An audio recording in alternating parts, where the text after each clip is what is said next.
Jim, if I may. One Please. of those fans who, very prominent MP Paul Blomfield, of 51 years supporting of Sheffield United, he said that he believes this saga has dragged Sheffield United's name through the mud. Do you agree or disagree with that? Well, nobody can gainsay that the club's name has been dragged through the mud. Sometimes I think that those who have called themselves fans of the club, but who have handled the matter the way they have actually exacerbated the dragging of the club's name through the mud. But I'm happy, Andy, very happy to accept my responsibility, for having been, prominent, chief amongst those who ultimately agreed to the course of action that we made. We worked together over a period of time to shape a path that would honor the principles on which our partnership is based, and that we thought would lead us to a safe outcome. If the club's name has been dragged through the mud and I'm somehow to blame for that, I gladly accept the responsibility. But I think this discussion that we've had as a community has been difficult. All who have contributed in the discussion, if the name of the club has been dragged through the mud, bear their share of the responsibility. And at the end, I would just say it's over, right? This episode is at an end. We have, we have, as a test case, call it, we've learned something about the way this particular issue is going to be handled, and we've made an assessment about what continuing role we're going to play, relative to this issue. I think now the issue goes over to, a different level, of discourse. Our part in it is finished. We're moving forward as a football club focused on gaining promotion this year. Have Sheffield United lost, in some respects, a PR battle here? Because there are two sides to this and many layers within that. And on one side, you've got the fans that wanted Ched Evans back that are now saying that the board have been weak because a week ago you weren't bowing down to mob rule. And then you've got those who level criticisms at Sheffield United for even considering bringing Ched Evans back at all. Sure. I mean, clearly opinions are divided, and we've learned the extent of that division in the course of this last week and a half or so, and indeed over the last couple of months. I guess look, when I got back to my hotel room last night, I was greeted by hundreds of endearing communications from people who weren't very happy with me and with us as a board, and people who called us cowards and told us that we had bottled it. Everyone is entitled to their view, but the last thing you'll find in the boardroom of Sheffield United is a coward. Right? We have taken a principled stand. We didn't know what the outcome would be. We see that the outcome is going to be one that the club should not be caused to bear for any longer, and we've made a decision, and I'll venture to say that it's a courageous decision, to limit the damage. I will acknowledge right up front that our decision to not let Ched train is probably a decision that will make it harder for Mr. Evans, for Ched, to get on with his football career in the immediate future. The people who believe that Ched should be punished for the rest of his life might call that a victory.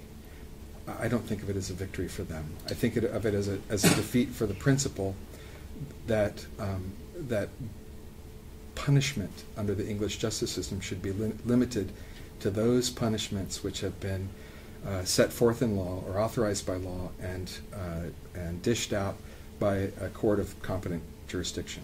You mentioned at the top of the interview about the patrons and the prominent fans, as it were, that have had their say and, to quote you, exacerbate the situation. Are they welcome back here? Look, none of them have asked to come back. So I think the question calls for a kind of speculation. I think that there'd be nothing that Jim Phipps could do to probably heal the wounds that they've created themselves, between themselves and the fans of this club. I don't think I would want to respond to the speculative question of what if they asked to come back. I will say that amongst us, as a Blades family, this is not a moment to focus on the divisions that have existed between us, but it is, in general, I think it's the moment in time when we say, like we always do at the end of our arguments within the Blades family, we're all Blades, aren't we? You know, wouldn't that have been, in some respects, obliterated if there are those who believe, to have brought Ched Evans back, that the idea of a family club to employ somebody who has that against him, it would destroy that, wouldn't it? I don't think so. I think families, as you know, are there's a big difference between the black sheep of the family and being a convicted rapist. But families don't throw people away, and you know we try very hard. And we tried in this case very hard to provide for a path to rehabilitation, not a path to employment necessarily.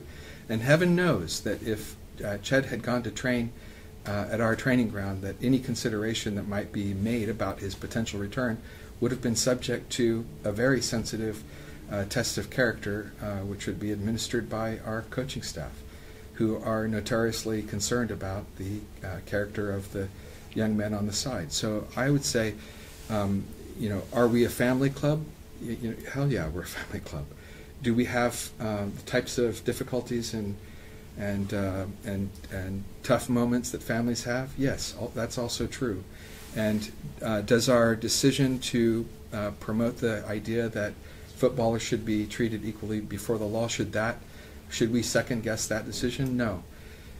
I will say that I'm angry and disgusted at a number of things in this case. I'm angry that we're not able to get a chance to do for this footballer what should be done, simply because I have a view about the way all footballers should be treated.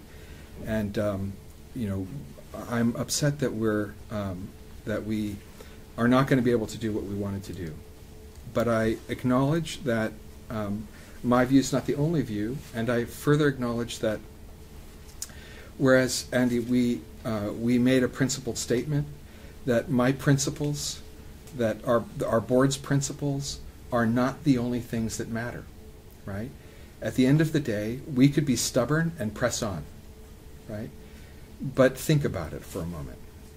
The matter that's before us was going to last for as long as Ched Evans' attempt to clear his name was going to last. And I don't know how long that is, but I reckon it could be, you know, with the CCRC and an appellate hearing, it could take a long time. It could, and if he is successful in that, would Sheffield United consider bringing him back?